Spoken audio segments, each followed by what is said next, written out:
इराणचा राष्ट्राध्यक्ष जो काही युद्धामध्ये त्याचा दगावलेला आहे, त्याच्या बाबतीमध्ये जे काही भारत देशामध्ये आपल्याला जनाक्रोश पाहायला मिळतो, खरं तर अत्यंत वेदना देणारं चित्र आहे.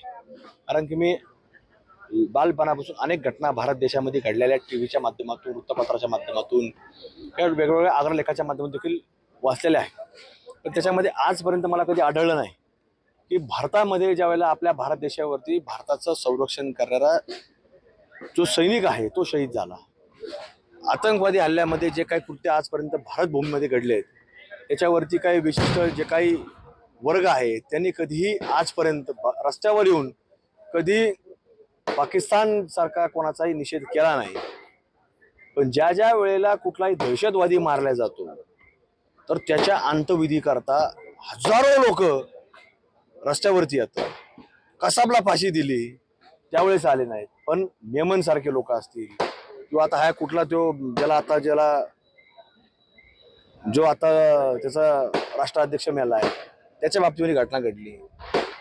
वेगवेगळ्या ठिकाणी मुंबईसारख्या ठिकाणी सुद्धा मोर्चा निघाला. अत्यंत वाईट वाटतं की भारत भूमीतले लोक ज्यावेळेस जातात यांना कुठेही दुःख वाटत नाही.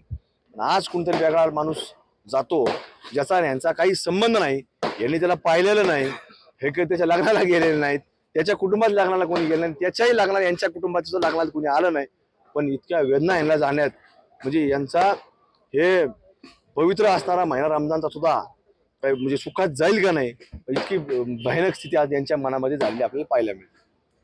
नाही, मडीमध्येच नाही तर प्रत्येक जिल्ह्यामध्ये, प्रत्येक शहरामध्ये, प्रत्येक गल्लोगल्ली या लोकांचे अनधिकृत थडगे, अनधिकृत बांधकाम, अनधिकृत रस्त्यावरती अतिक्रमण, कुठं नाही तिथं तुम्हाला सांगतो घुसणं, देवस्थानावरती त्यांचं दावा टाकणं, पोलीस स्टेशनवरती दावा टाकणं, हे सातत्याने चालत आलेलं आहे. त्यामुळे हे सगळंच एकदा कुठं त्याच्यावर कायदे झाले पाहिजेत अशी आमची मागणी आहे. त्यावर आम्ही प्रयत्न करतोय आणि करू भविष्यात यश येईन आम्हाला असं वाटतंय.